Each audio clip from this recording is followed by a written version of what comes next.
नमस्कार साथियों, वैदिक आईएएस में आपका स्वागत है। जैसा कि आपकी खंड शिक्षा अधिकारी का मेंस है, तो आप लोगों ने मैसेज किया कि सर कुछ हॉट टॉपिक्स बता दीजिए जो एग्ज़ाम में आने की संभावनाएं हैं। तो एग्ज़ाम में आने की संभावनाओं के टॉपिक्स जैसे आपके खंड शिक्षा अधिकारी का जो सिलेबस है उसमें जीएस के सारे पोर्शंस होंगे। और एक नज़र डाल लेते हैं कि यहाँ से क्वेश्चंस आएगा। ये आपका सामान्य अध्ययन हो गया और यहाँ पे जो उनका क्राइटेरिया है वो 125 वर्ड्स का है, 50 वर्ड्स का है और 25 वर्ड्स का। हमने कहा कुछ चीज़ें ऐसे इंपॉर्टेंट है जिसको 125 के अकॉर्डिंग पढ़ते जाना ताकि आप इसको और इसको अच्छे से लिख सको। पहले वीडियो में हमने ये चीज़ आपको बता दिया था। अब अगर जीएस की बात करें तो अपने आप में ये काफ़ी लंबा पोर्शन हो जाता है, क्योंकि यहाँ पे इतिहास भी है और राज्य व्यवस्था भी है, भूगोल है, पर्यावरण है ना, इस तरह की चीज़ें हैं, अर्थव्यवस्था है, उसके बाद फिर अपने आप में करंट भी है। ठीक है, तो यहाँ से क्वेश्चंस बनने की संभावनाएं हैं। अगर हम आपको विज्ञान भी ले लो, विज्ञान में भी कुछ टर्मोलॉजीज आएंगी। ठीक है, अगर हम आपको इन सारी चीज़ों में अगर लगभग 50 टॉपिक्स बता दें, 50 to 70 टॉपिक्स अगर आप बता दें, इससे विज्ञान में कम हो जाएगा, अर्थव्यवस्था में कम हो जाएगा, लेकिन इतिहास, राज्य व्यवस्था, भूगोल में लगभग इतना जाएगा। अगर मान के चलिए कितना है 60 टॉपिक्स है ना, 5 7 35 350 टॉपिक अगर आपको हम बता देंगे तो बेसिकली एग्जाम्स में आपके 70-80% आने की संभावना बढ़ जाएगी। और बस ये बताएंगे कि यहाँ से ये चीज़ें देख के जाए, क्योंकि आप लेके मार्केट से बुकों को पढ़ रहे होगे, घटना चक्र को लेके पढ़ रहे होगे या फिर यूथ कंपटीशन की बुक को लेके पढ़ रहे हो, और बेसिकली सारी बुकें अच्छी हैं, लेकिन कुछ चीज़ें ऐसी हैं जो वहाँ से ना आके कहीं और से पूछी जाएंगी। तब आप क्या करोगे? क्योंकि आपकी डिपेंडेंसी मैं देख रहा हूँ कुछ दिनों से सिर्फ समान अध्ययन के लिए उसी पर बनी हुई हैं। तो कुछ टॉपिक्स को हम मेंशन कर देंगे पूरा लेके शुरू से लेके अंत तक। जैसे इतिहास के पहले टॉपिक को आज उठाएंगे और इसको एंशिएंट से लेके मॉडर्न तक एंड कर देंगे, ताकि आप अपने अकॉर्डिंग इसको नोट कर लेना मेरे बताई चीज़ों को, और एक एक दिन आप किसी बुक से इस पर समय देना, बस मात्र 1 से 2 दिन समय देना और अच्छे से पढ़ना। जैसे कुछ तरीके भी डेवलप करेंगे इन चीज़ों को कैसे आप लिखो, ताकि आपको लिखने की शैली डेवलप हो जाए। नहीं तो कुछ चीज़ें होती हैं दिमाग से निकल जाती हैं, फिर वो क्या कहते हैं प्रॉब्लम क्रिएट करती हैं। वहाँ बैठोगे तो फिर देखते रहोगे हम लिखें क्या। तो ये सारी रणनीति है जीएस को कवर कराने का, और ये सारे वीडियोस के लिए आपको वेट नहीं करना पड़ेगा। कल तक सारे के सारे वीडियो आपको मिल जाएंगे और सारे टॉपिक्स आपके पेज पे होंगे। आप देख सकते हो कि हमें कितना एफर्ट लगाना है। ठीक है, तो इतिहास की बात हम करते हैं। पहले इतिहास में अगर हम एंशिएंट से शुरू करेंगे तो एंशिएंट में क्वेश्चन पूछने की जो संभावनाएँ हैं उसमें तो आप एक काम करना कि एक मैप बनाना। ठीक है, एक मैप बनाना, और जैसे सिंधु सभ्यता, मोहनजोदड़ो, कालीबंगा, लोथल, ये सारी चीज़ें, बनवाली, ये सारी चीज़ें आती हैं, उसको आप क्या कहते हैं स्टेट के अकॉर्डिंग नोट कर लेना। जैसे लोथल है गुजरात में, स्टेट के अकॉर्डिंग अगर आप नोट कर लोगे तो ये भी लिख सकते हो कि लोथल सिंधु घाटी सभ्यता का एक प्रमुख स्थान था जो इस राज्य में है। इससे ये होता है कि आपका 20 से 25 वर्ड अच्छा सा गुजर जाएगा। ये तरीके होती हैं, टेंडेंसी होती है लिखने की। तो आप इसको माइंड मैप में ले आने का प्रयास करिए ताकि आपको कोई समस्या ना हो। अब इसमें लिखाने का प्रयास करें तो आपसे पूछा जो जाएगा पाषाण काल के विषय में पूछ सकता है, या फिर नवपाषाण काल के विषय में पूछ सकता है। एग्जामिनर दे देगा 25 वर्ड या 50 वर्ड लिखने के लिए, आपको लिखना पड़ेगा। और बाकी ये जो फेमस प्लेस है यहाँ से तो क्वेश्चन आएगा ही आएगा। मोहनजोदड़ो से आपसे पूछेगा ही पूछेगा, हड़प्पा से पूछ सकता है, और कालीबंगा से पूछ सकता है, या फिर उसके अलावा सुरकोटदा वगैरह जो भी थोड़ा बहुत इंपॉर्टेंट प्लेसेस है वहाँ से भी क्वेश्चन आपको पूछ सकता है। या मोहनजोदड़ो को जो नगरीय सभ्यता थी ऐसे लिख के दे देगा मोहनजोदड़ो की नगरीय सभ्यता क्या थी, 50 वर्ड में पूछ लेगा। आगे बढ़ोगे वैदिक काल में वेद के प्रकार पूछ सकता है, उपनिषद क्या होते हैं पूछ सकता है, और अरण्यक क्या होते थे पूछ सकता है। ये सारी चीज़ें पूछ सकता है। या इसी में जो है सभा, समिति और विधत होता था ना, सभा, समिति और विधत, वहाँ से भी क्वेश्चंस पूछ सकता है। 20 वर्ड, 25 वर्ड या 50 वर्ड में पूछ सकता है लिखने के लिए। आगे बढ़ोगे धर्म में कुछ चीज़ें इंपॉर्टेंट तो नहीं मिली, लेकिन धर्म में 2 चीज़ें पढ़ के जाना, हीनयान और महायान जरूर पढ़ के जाना, यहाँ से क्वेश्चंस आने की संभावनाएं बढ़ जाती हैं। ठीक है, इसको अवश्य पढ़ के जाना। उसके बाद आगे बढ़ोगे तो नगरीय क्रांतियाँ हैं, नगरीय क्रांतियाँ पढ़ लेना, खासकर द्वितीय नगरीय क्रांति पढ़ के जाना, यहाँ से क्वेश्चन बनेगा ही बनेगा। ठीक है, द्वितीय नगरीय क्रांति देख लेना। फिर आगे जैसे जैसे आप बढ़ते जाओगे, कला में शैलियाँ हैं काल की, बौद्ध धर्म की क्या है, गांधार है, मथुरा है, द्रविड़ है, इनको देख लेना और मैप बना के अच्छे से देख लेना कि गांधार कहाँ है, मथुरा कहाँ है और दोनों के मिश्रण से जो शैली बनी वो कौन सी है। ठीक है, इन चीज़ों को अच्छे से देखना। और उसके बाद अमरावती, ये सारी चीज़ें जो आपके सामने आती हैं, सारी की सारी शैलियों को देख के जाना, यहाँ से क्वेश्चन बनेगा ही बनेगा चाहे जैसे। फिर आगे बढ़ोगे तो संगम काल का स्थापत्य बड़ा इंपॉर्टेंट है, पूछ सकता है ऐसे ही कि संगम काल का स्थापत्य, इसके बारे में 50 वर्ड आपसे पूछ लेगा, लिखना पड़ेगा। उसके आगे बढ़ोगे क्या कहते हैं, तो इसके पहले ही ये हम बता रहे थे, तो इसमें एक चीज़ और इंपॉर्टेंट याद कर लेना, अभिलेख जो होते हैं, अभिलेख से क्वेश्चन पूछेगा, अभिलेख के प्रकार पूछ सकता है या पूछ लेगा शिलालेख क्या होता था। ठीक है, ये याद रखना। फिर सबसे इंपॉर्टेंट आता है मौर्य काल में चंद्रगुप्त विक्रमादित्य के बारे में पढ़ के जाना। ठीक है, इनके बारे में कुछ वर्ड्स पढ़ लेना और उसके बाद आगे जाओगे इनके प्रशासन के बारे में पढ़ लेना, इनके दरबार में जो नवरत्न होते थे उनके बारे में थोड़ा सा देख लेना। फिर त्रिपक्षीय संघर्ष बड़ा इंपॉर्टेंट है, त्रिपक्षीय संघर्ष किन किन के बीच में हुआ है, सारी चीज़ों को आप चाहो तो मैप में बना के इंक्लूड कर सकते हो। ऐसे ही था ना मैप में, त्रिपक्षीय संघर्ष के बारे में ये पोर्शन था। ठीक है, तो किसके किसके बीच में था, राष्ट्रकूट दक्षिण में होते थे, ये गुर्जर प्रतिहार थे और ये कौन थे, पाल थे। तीन के बीच में त्रिपक्षीय संघर्ष था। इन चीज़ों को देख लेना।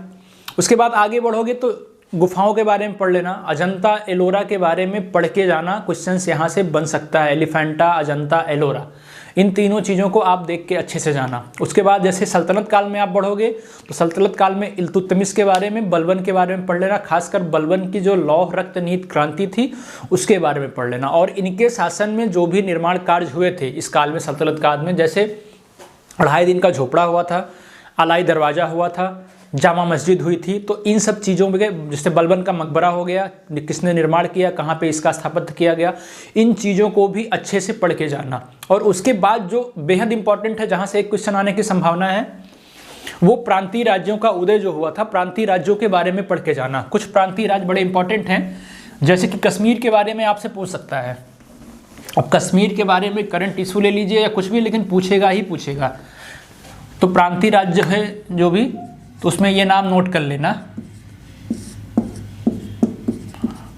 3 बता दे रहे हैं, कश्मीर के बारे में पढ़ लेना, बंगाल के बारे में और जौनपुर के बारे में पढ़ के जाना। ठीक है, इतना पढ़ लेना। ये सारे स्वतंत्र प्रांतीय राज्य थे जो स्वतंत्र थे, बाद में जिनको किसी न किसी तरीके से मिलाया जाने का प्रयास किया। उसके बाद इसी काल में देखना तो कोणार्क का सूर्य मंदिर पढ़ लेना, विजयनगर प्रशासन के बारे में पढ़ के जाना,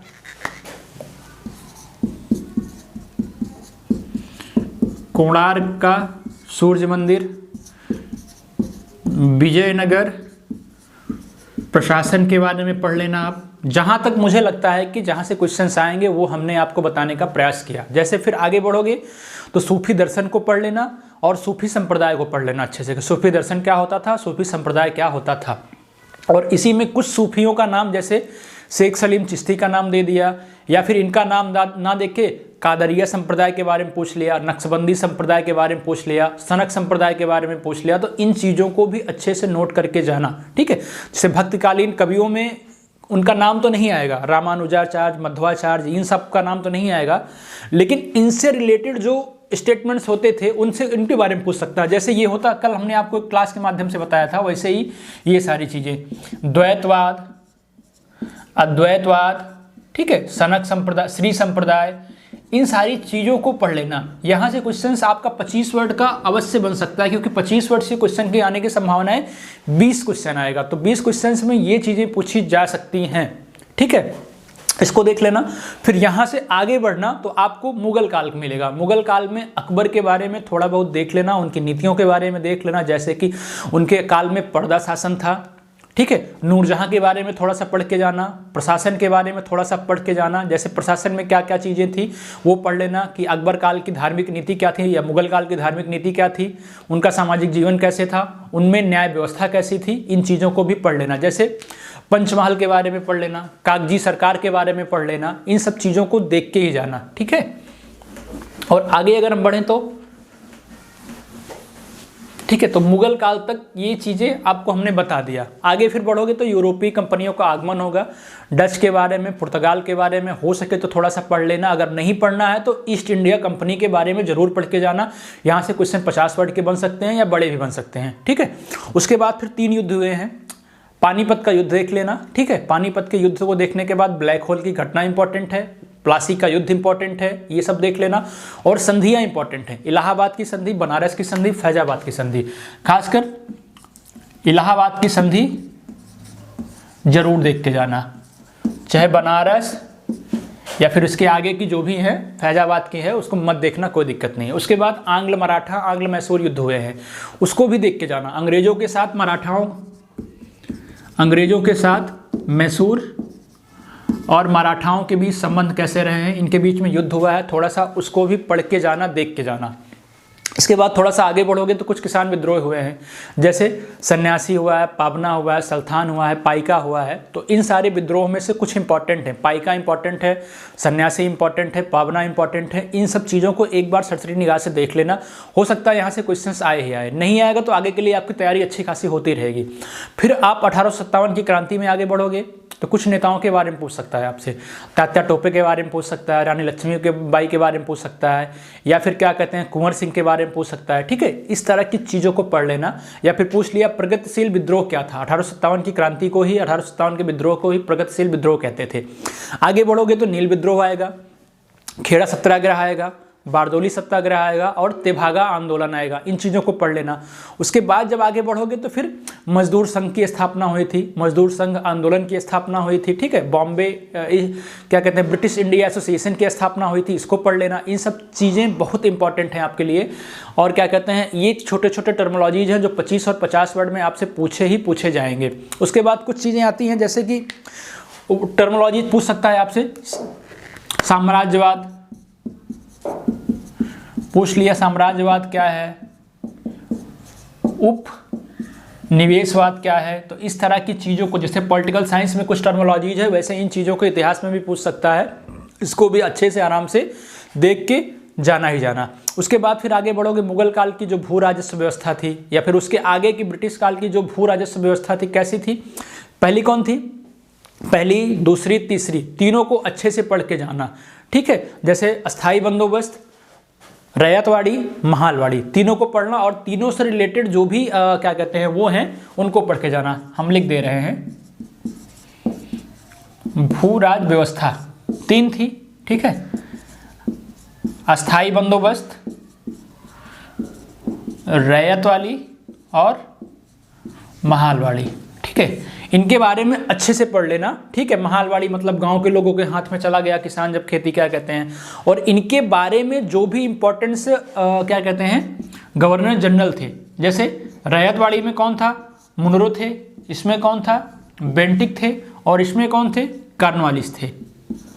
तो इन चीज़ों को भी अच्छे से पढ़ के जाना और इनके बारे में भी पढ़ के जाना। किसी न किसी क्या कहते हैं इनके बारे में पूछ सकता है। जैसे कि हम आपको शिक्षा का विकास बताए थे, प्रेस का विकास बताए थे, तो उनमें लिटन के योगदान जो भी थे या एजुकेशंस में जो भी योगदान जिनके थे उनके बारे में ये एग्जाम्स में अच्छे से पूछ सकता है।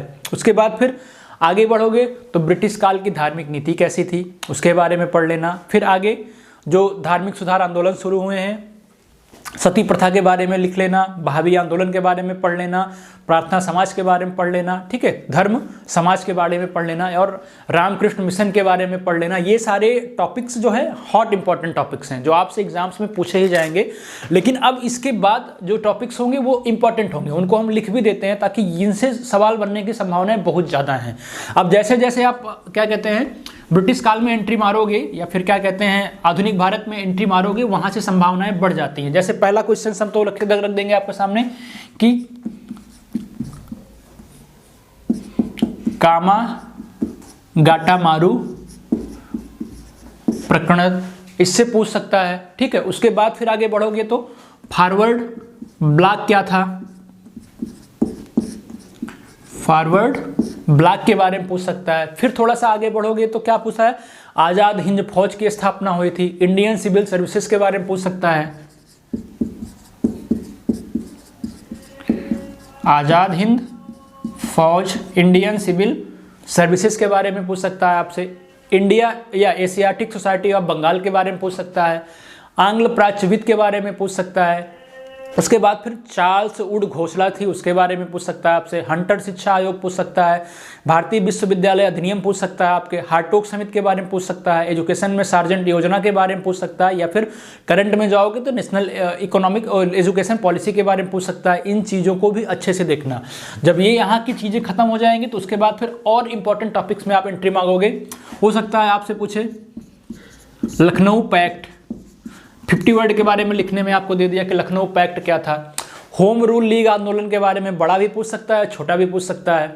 अगस्त घोषणा के बारे में 1917 में जो अगस्त घोषणा हुई थी उसके बारे में आपसे पूछ सकता है। उसके बाद फिर इंपॉर्टेंट टॉपिक शुरू हो जाएंगे। रॉलेट एक्ट के बारे में पूछेगा। देखना क्वेश्चन में ये चीज़ें जो अभी बता रहा हूँ ये मिलेगा ही मिलेगा। रॉलेट एक्ट आपको मिल सकता है, जलियांवाला बाग, ठीक है, चौरी चौरा घटना, खिलाफत आंदोलन, जलियांवाला, ठीक है, चौरी चौरा, खिलाफत आंदोलन। फिर यहाँ से जो क्रम आते हैं वो काफ़ी अच्छे इंपॉर्टेंट क्रम है, जैसे कि खिलाफत आंदोलन के बाद असहयोग आंदोलन, स्वराज पार्टी, गांधीदास पैक्ट, ठीक है, असहयोग आंदोलन, स्वराज पार्टी और गांधी दास पैक्ट, ये भी पूछ सकता है। आगे बढ़ोगे तो साइमन कमीशन के बारे में पूछ सकता है, नेहरू रिपोर्ट के बारे में पूछ सकता है, जिन्ना फार्मूला के बारे में पूछ सकता है आपसे। फिर और आगे ऐसे बढ़ते जाओगे तो तीनों गोलमेज सम्मेलन में किसी भी गोलमेज सम्मेलन के बारे में आपसे पूछा जा सकता है, या इसी को बड़ा करके गोलमेज सम्मेलन लिख के तीनों के बारे में पूछा जा सकता है। फिर आगे बढ़ोगे गांधी इरविन पैक्ट के बारे में पूछ सकता है, सांप्रदायिक पंचायत के बारे में पूछ सकता है, ठीक है। तीनों गोल सम्मेलन इंपॉर्टेंट है, उसको देख लेना, एग्जाम्स में भी आते रहते हैं। उसके बाद फिर अगस्त प्रस्ताव 1940 में आया है। उसके बाद क्रिप्स मिशन, वर्धा प्रस्ताव आया है, बेबल योजना आई है, शिमला सम्मेलन हुआ है, कैबिनेट मिशन हुआ है। ये सारे हॉट टॉपिक्स हैं, इंपॉर्टेंट हैं, यहाँ से क्वेश्चंस आपको बनने ही बनने हैं। तो इसलिए सरसरी निगाह से इसके बाद गांधीदास पैक्ट के बाद साइमन कमीशन नोट कर लो, फिर नेहरू रिपोर्ट को नोट कर लो, जिन्ना फार्मूला, ठीक है, और तीनों गोल में सम्मेलन पढ़ लेना, सांप्रदायिक पंचायत को पढ़ लेना। उसके बाद फिर क्रम में आगे बढ़ोगे, क्या कहते हैं, तो अगस्त प्रस्ताव 1940 का आएगा, फिर क्रिप्स मिशन, वर्धा प्रस्ताव, बेबल योजना, शिमला सम्मेलन, कैबिनेट मिशन। ये लगभग 100 टॉपिक्स बताने का आपको प्रयास किया, या फिर 100 से कम हो सकता है, ज़्यादा तो नहीं होगा। तो इन चीज़ों को अगर आप कहीं नोट किए होगे तो सरसरी निगाह से 2-3 दिन में देख लेना। यहाँ से ही क्वेश्चन आएंगे और इसके बाहर से आएंगे तो आप मुझको बताना कि सर इसके बाहर चले गए। इसके बाद भूगोल के आपको हम बता देंगे सारे के सारे टॉपिक्स, और पॉलिटिकल साइंस के वीडियो के माध्यम से, करंट के भी सारे वीडियो के माध्यम से बता देंगे। उसके बाद किसी चीज़ को समझने में दिक्कत होती होगी तो आप क्या कहते हैं, पिछले 1 तारीख के पहले, मतलब 4-5 दिनों में आप सारे क्वेरीज भेज देना। उसके बाद 6 दिन आप जम के 5 तारीख तक आप रिवीजन करना, 6 तारीख को आप जाके अच्छे से एग्जाम देना, ठीक है। फिर इसके बाद हमारी जस्ट आपको पॉलिटिकल साइंस या भूगोल की वीडियो मिल जाएगी, तो वो टॉपिक्स आप नोट करके बचे हुए दिनों में 1-1 दिन टाइम देके आप अच्छे से देख सकते हो। धन्यवाद।